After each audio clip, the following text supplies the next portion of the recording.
Thank you, sir. MP Thank you. Kanimozhi.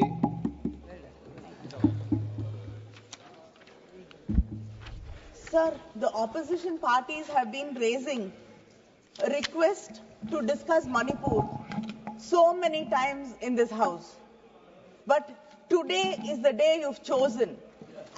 After 2 o'clock, in the middle of the night, to discuss Manipur, it just shows how much regard you have for the people suffering there and how you care. You don't care. Is this the time to give us an opportunity to be discussing Manipur? Yes.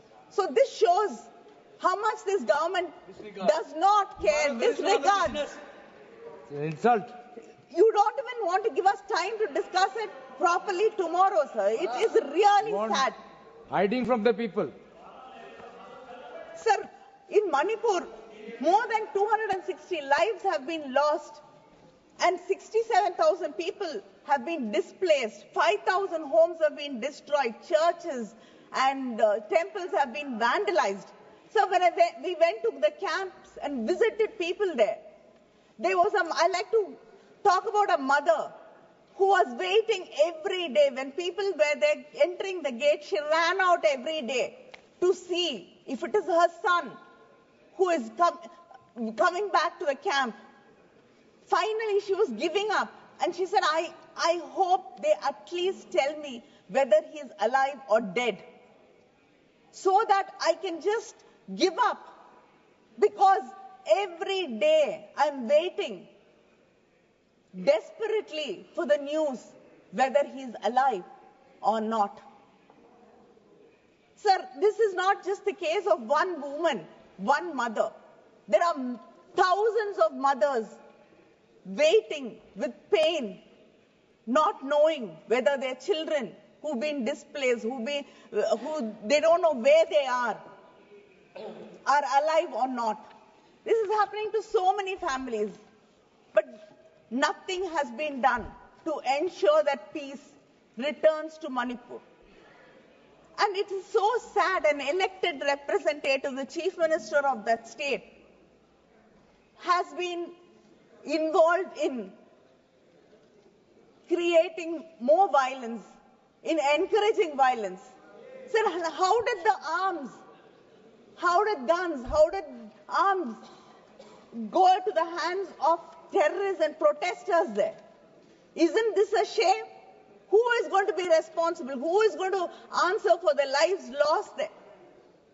Sir, 2 women who were insulted, paraded, stripped.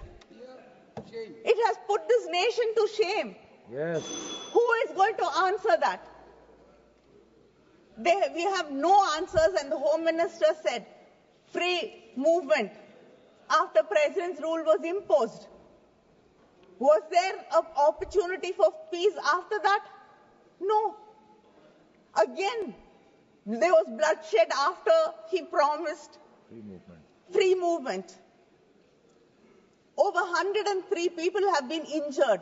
16 are critically injured and in hospital. Sir, if this is the state, what is the point of President's rule? Sir, and what have you done? Over 14,000 students have not been able to go back to school. But you are reducing budgets. Only 2.3% has been increased in education budget for Manipur. When more than 14,000 children are not being able to go back to schools. And you've cut the food budget by over 28%. You've cut, there's a reduction where in camps people do not have water, food to eat.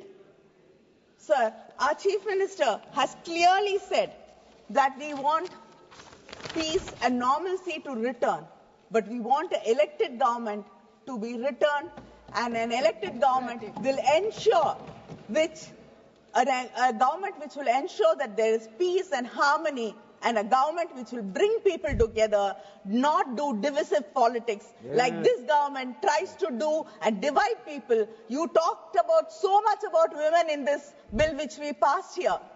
But do you care about the women in Manipur? No. So, Okay. I think This is a time for you to be honest with yourselves and answer the people of this country. Thank you. Arvind Sawant ji 1 minute में बोल दे अपनी बात.